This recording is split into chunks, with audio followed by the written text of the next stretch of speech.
Hey, everybody. I'm Jane. And I'm Sarah. And you're listening to the Medium Curious podcast, the show that takes the paranormal and makes it normal. That's right. And that's what our episode's about today. Yahoo! It's our back to school episode, and we're talking about science. But first, before we talk about science, we want all of our listeners for this third season to subscribe. That would really help us in making this little podcast. And we're going to have a reading giveaway. So look for that on our website, mediumcurious.com, or our Instagram or Facebook. And what else, Jane? Well, the Monarch episode is going to happen again this season. So bring us your amazing synchronicities, signs, stories of your loved ones communicating with you clearly and magically from the other side. And we'll produce another one of those because that was super, super fun and special last season.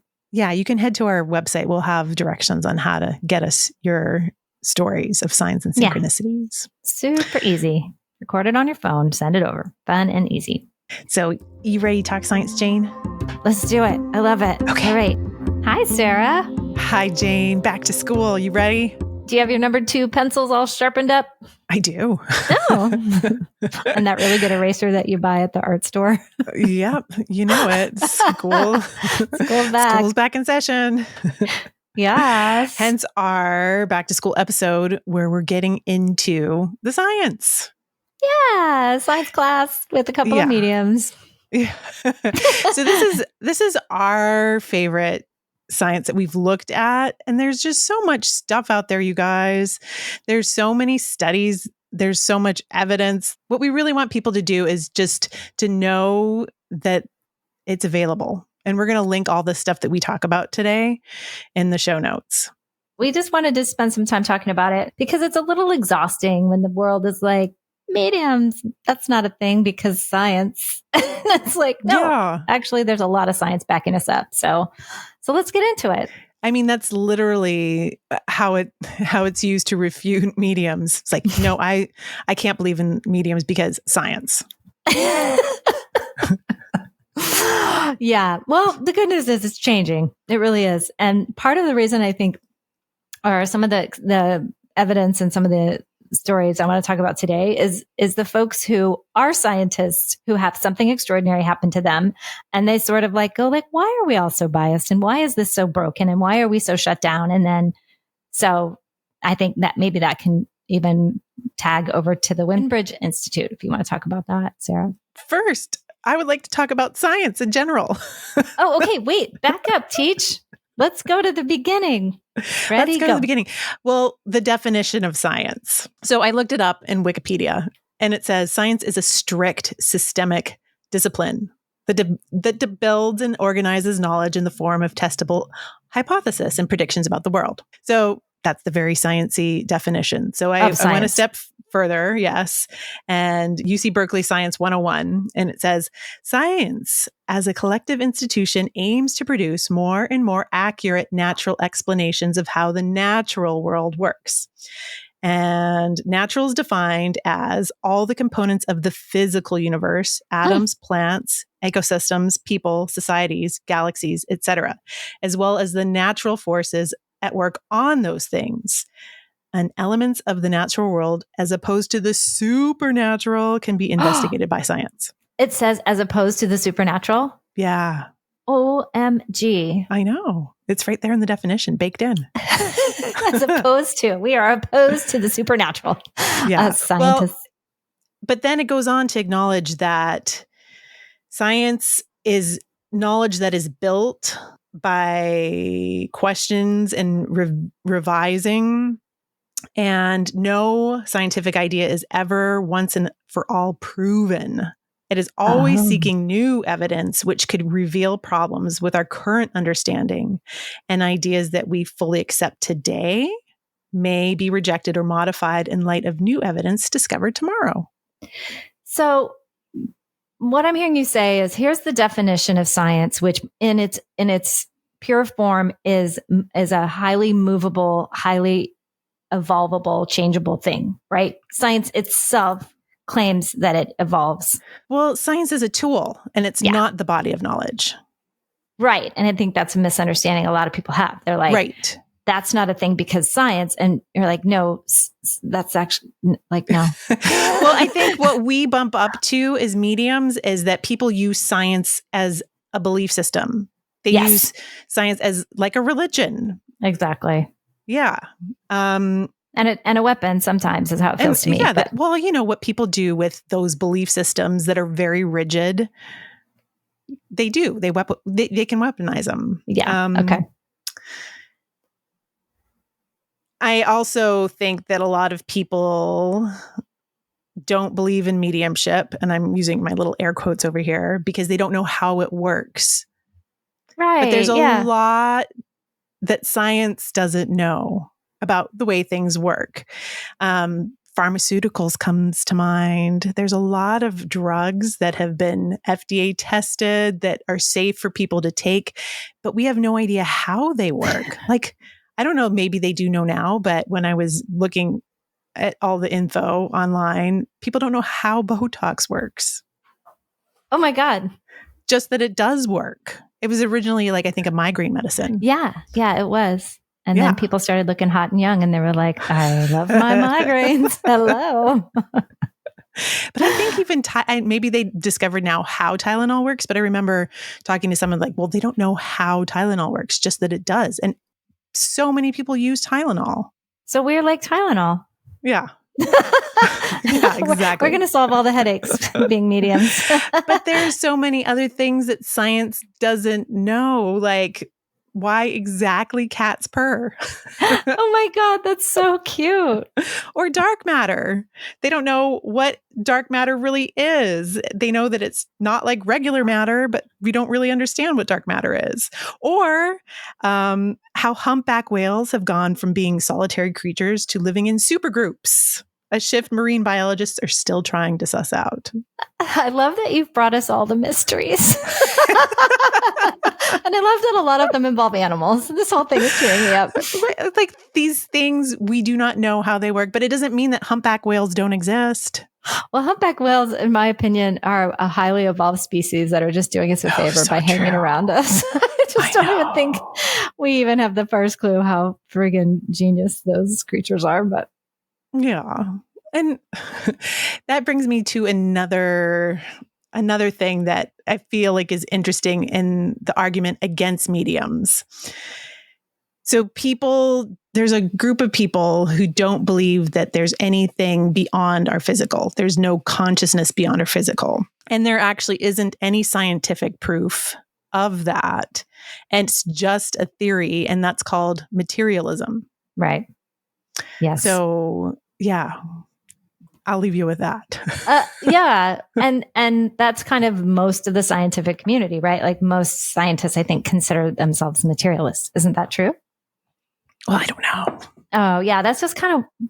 We have some other scientists here who are not, who have done a lot of research. I shouldn't do a bunch of bucketing like that. I mean, I think that's the thing. Like, you can't apply it to everybody. Just because something might be one way doesn't mean everything is that way. Do you see? I just tried to do the thing that we don't want people to do. Look at all those materialists over there. Yeah. Yeah, there's a wide spectrum. Oh, there's a very wide perspective. Sure. Let's go to some of that research on mediums. Yes. So some of my favorite research, and we'll put a link to this in the show notes, is from the Windbridge Research Center. And the mission of the center is to ease suffering around dying, death, and what comes next by performing rigorous scientific research and sharing the results and other customized content with the general public. And they do such a great job of this website for people to check out. There's a medium fact sheet, and they go through all of the different actual studies, peer-reviewed studies that they have done on mediums. There's Dr. Julie Bigelow, who I'd love to have on here at some point. She has performed accuracy testing, collecting evidence during quintuple blinded readings with mediums that provided statistically significant evidence that they were able to report accurate and specific information about deceased people under laboratory conditions. Okay. So she took mediums into the lab and did rigorous studies that statistically went out that the mediumship is real and it is accurate. So she actually did her first postdoctoral fellowship at University of Arizona published study, and it examined 8 mediums during 16 phone readings scored under blind conditions. And the sitters chose the target reading, and 81% of the time they would choose their target reader instead of the decoy. So there would be a decoy, and then there would be the actual discarnate. And so wait, so I'm the sitter and I've got a fake person in my mind, or I've got a real person on the other side. Right. Is that what you're saying? And then I say to the medium, no, there was no interaction. There's no conversation. Then the medium would pull out information for one of these discarnates. They were given the name. So the medium is presented with 2 names? No, it's not the medium. So the medium's given a name. The medium then taps in, gets the information, and then the sitter is given a decoy, the information about a decoy, and then the information that was given about their loved ones. Communicator. Because they're trying to take out the cold reading part of the exactly. He was a warm-hearted, tall man. Right. It's just like, what facts are you getting that resonates with? And I think it's like 81% of the time the sitter picked the actual discarnate. Yes. Okay. So that's part of how they blinded it, is because it wasn't even like the information is about your loved one. There was like kind of like a choice. There's information about your loved one, and then there's information about a fake thing. And 80+% chose the actual person on the other side. Right. Okay. Sorry. It took me a second to understand what that was. Sorry, I didn't understand that target. Very well. Yeah. Target was confusing. I was like, that's where we go for our back to school supplies, but I don't understand. the discarnate. That's what they were calling the spirit communicator in this study. Yeah, which is a weird word, but whatever. And then, but the target was confusing me but that's sorry. Yeah, that's what they're calling. Yes, exactly. Okay. So then she went on to do this study at the Woodbridge Center in a much larger study. And then the quintuple blinding, the medium is blinding to the information about the sitter. The sitters do not hear the readings as they occur. They score blinded transcripts of the readings. Oh, okay. And the experimenter who can sense and trains the sitter is blinded to which mediums read which sitters and which readings are intended for which sitters. Okay. And the experimenter who interacts with the mediums during the phone readings and formats the readings is blinded as well. I mean, so nobody knows nobody. Nobody knows nobody. We're blind here, people. Yeah. Oh, that's so cool. So they just kept taking out all the places that there could be a link, basically. Any information slip. Okay. Yeah. Or bias. Right. Right. So the analysis on this, like the conclusion for this, it was less. I think it was closer to 70% picked the target discarnate instead of the decoy. Okay. In this study.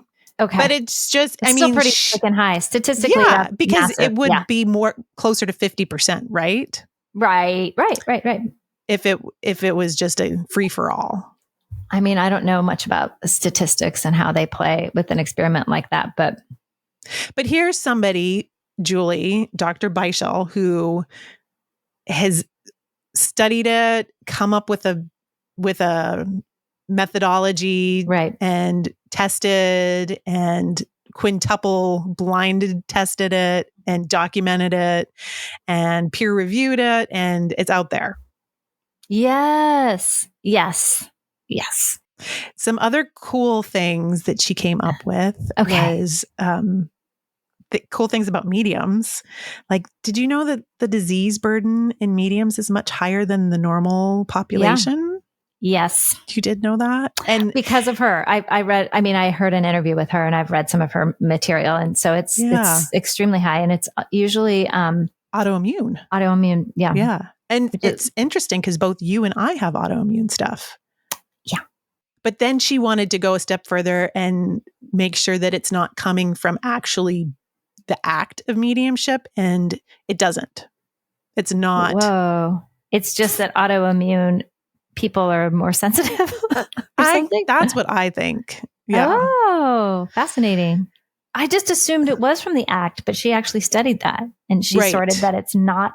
It's not from the act of mediumship. It's, it's interesting. There's more to this study than just that. But it's interesting. And there's more left-handed mediums. You are? I'm not. Are you? Oh, no, I thought you were.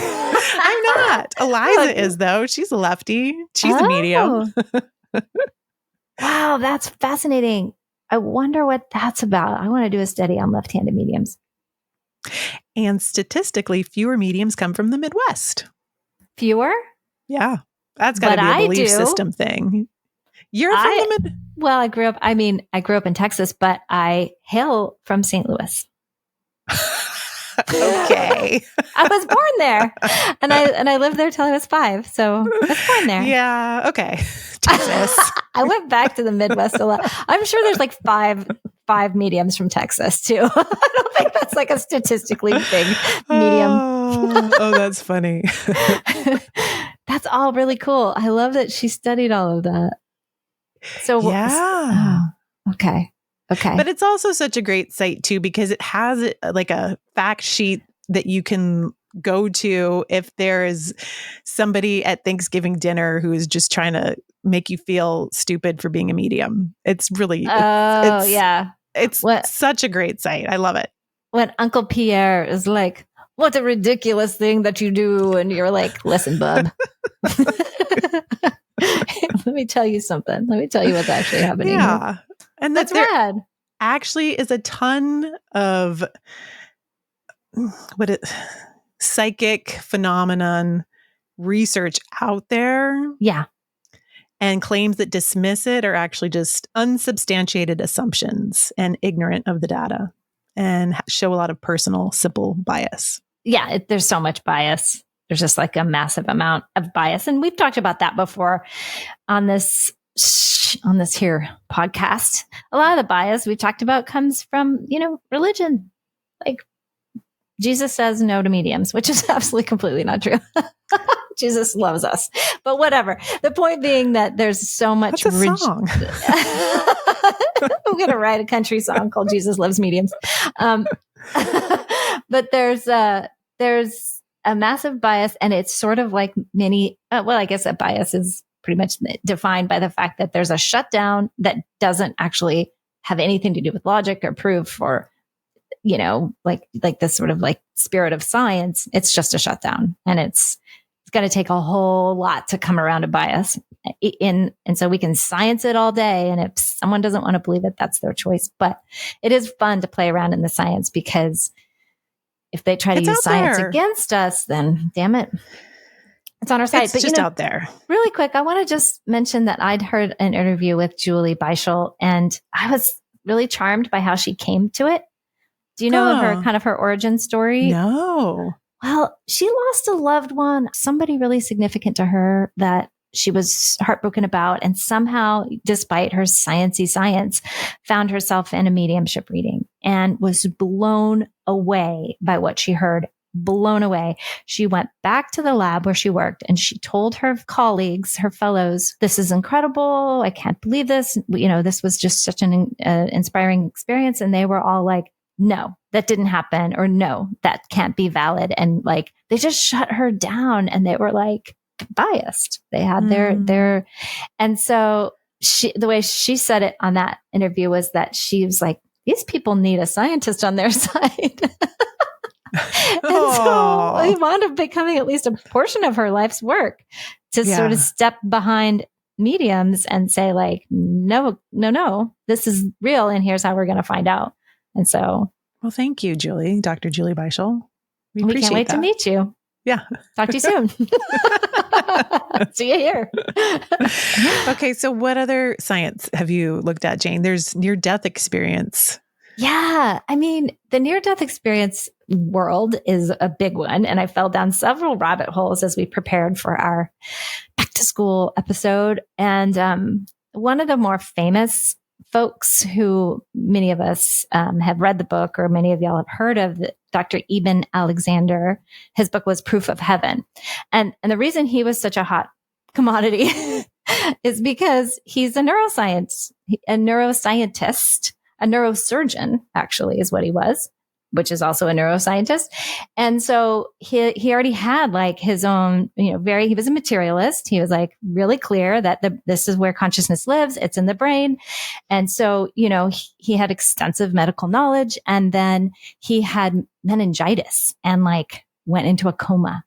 And because of the damage to his brain from the meningitis, they didn't expect him to come back. Even if he came out of the coma, they didn't expect him to be like here, present with us, capable of much at all.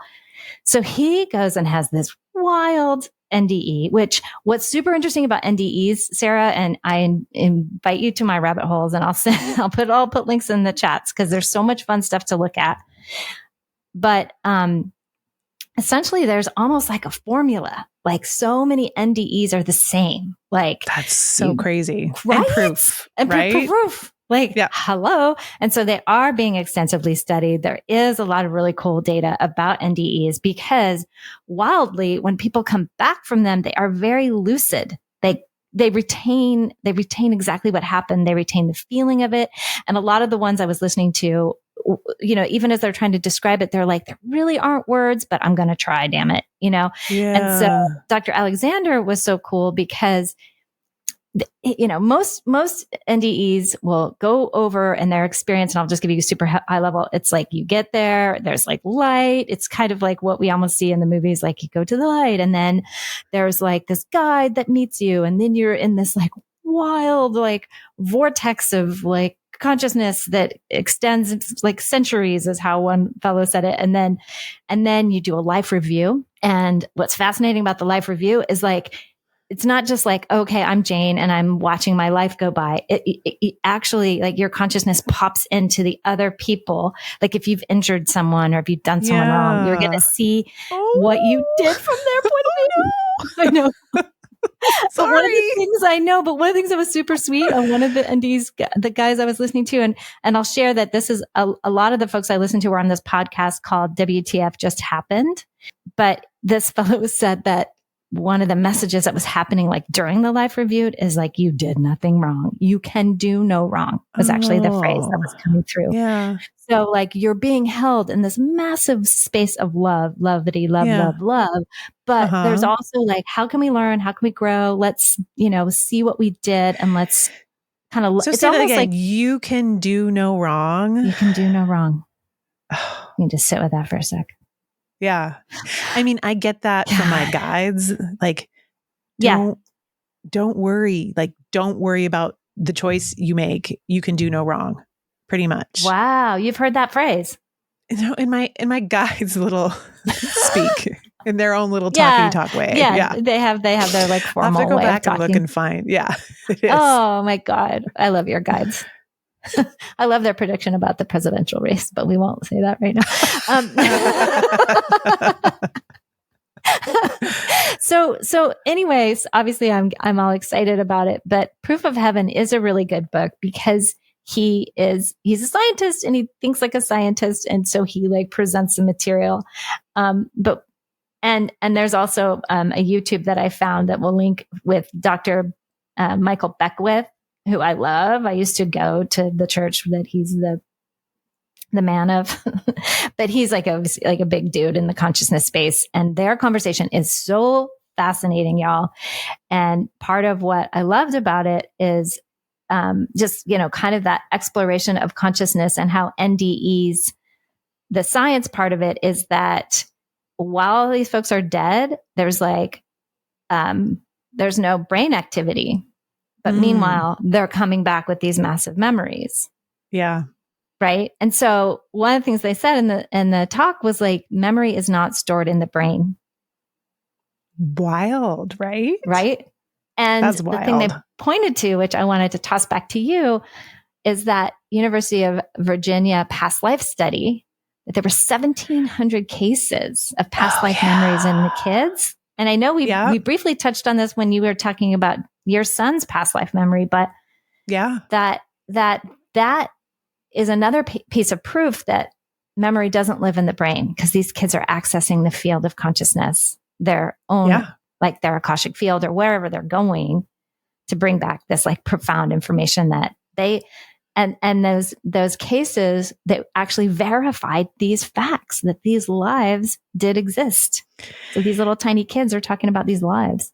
Yeah, I mean, it's the work of the late Ian Stevenson and Jim Tucker, who took over after Ian Stevenson. There's 50 years of research and 2,500 recorded cases of children remembering past lives. Oh, 2,500. I think it's the 1,700 is the number of the folks who are like verified. Okay. And like all of these cases are recorded and studied. There's kids that have like such a high statistical amount of kids who have birthmarks in places where something happened on their body in a previous life. It's wild. And it's all documented.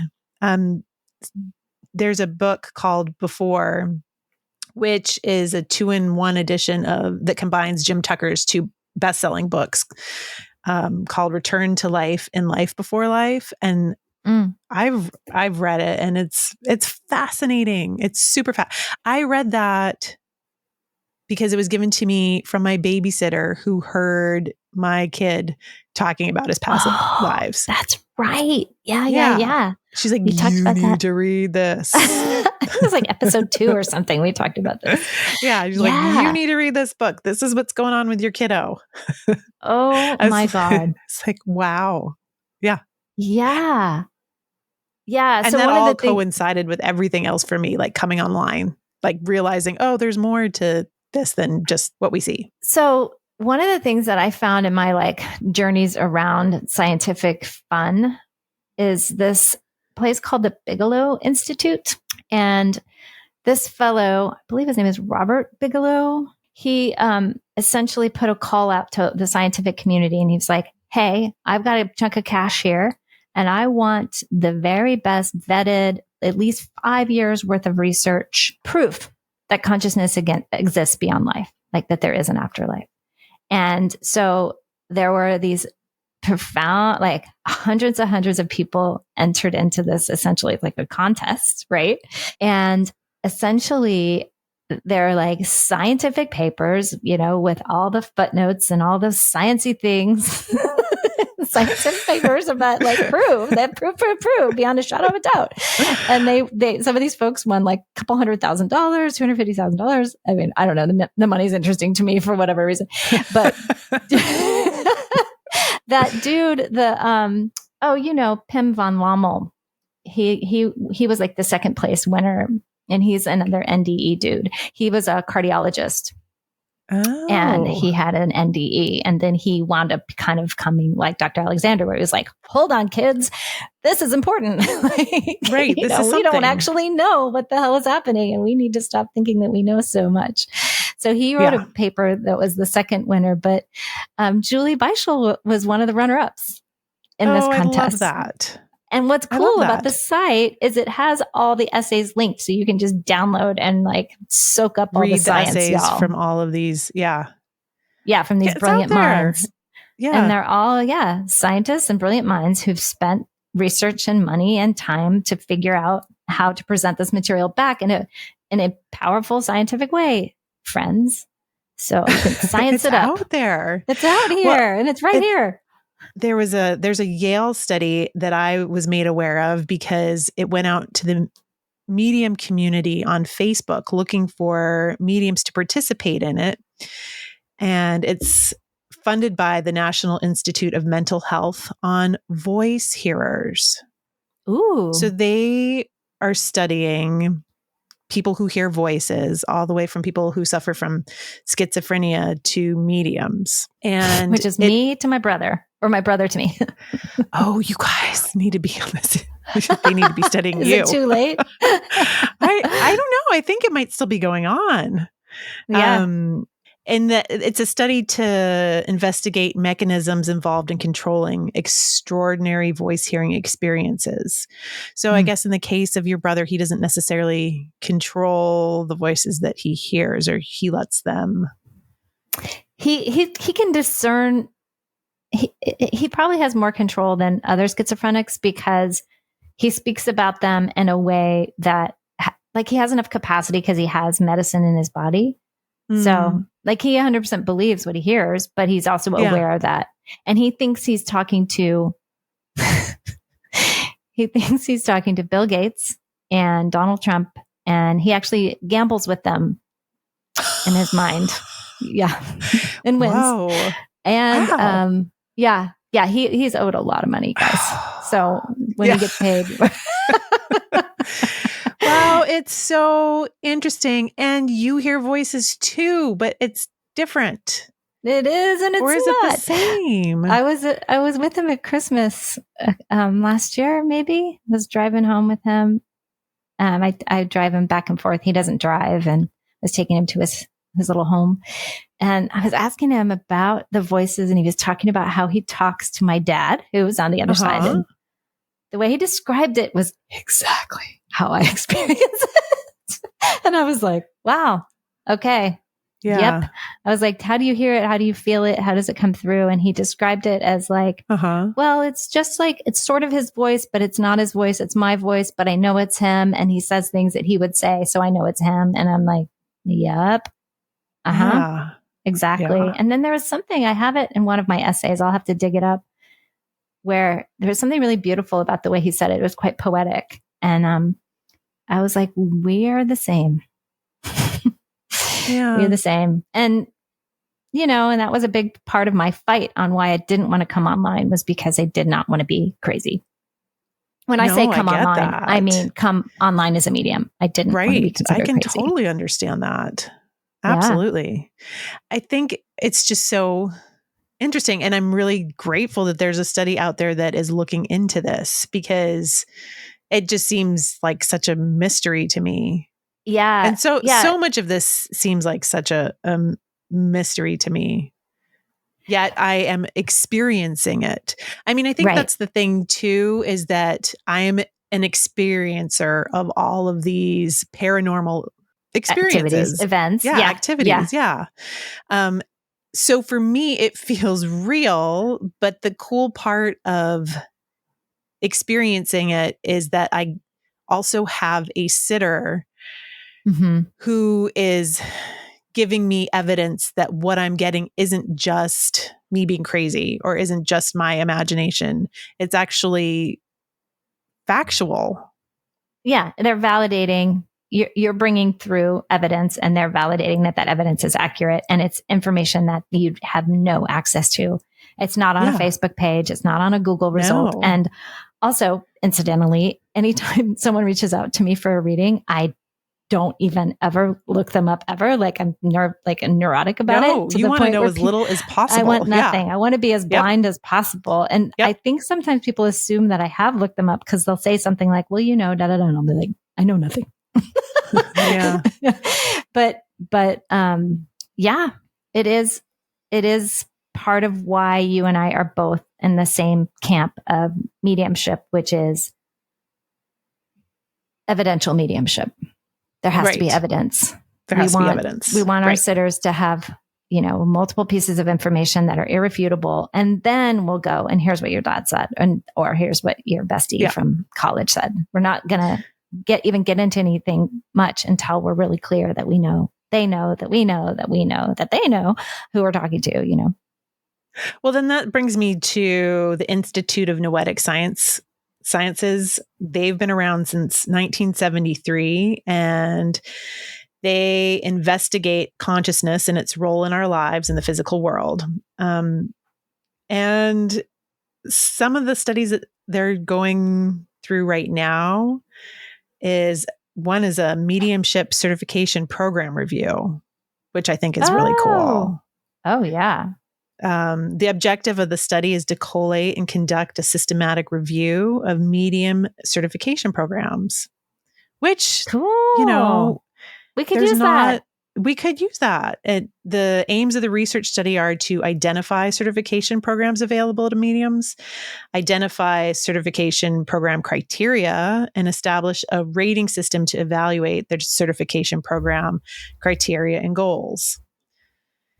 So I think that is really cool. That's coming. Yeah.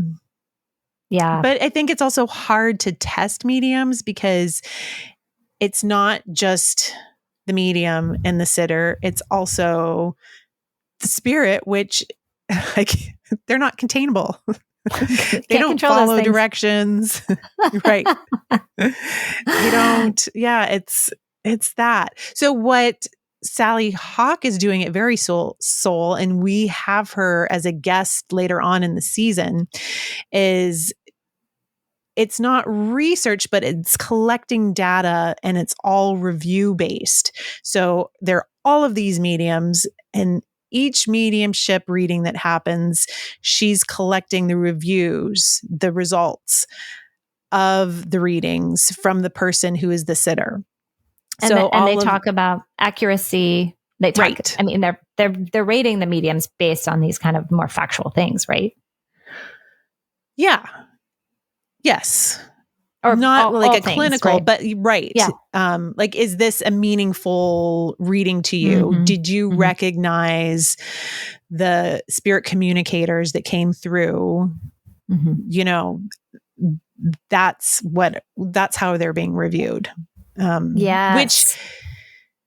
Which I think is really valuable for the validity of the mediumship world. Yeah. Yes. She's one of the key players in the sort of space of, how do you say that word? Validifying. What the heck? Validating.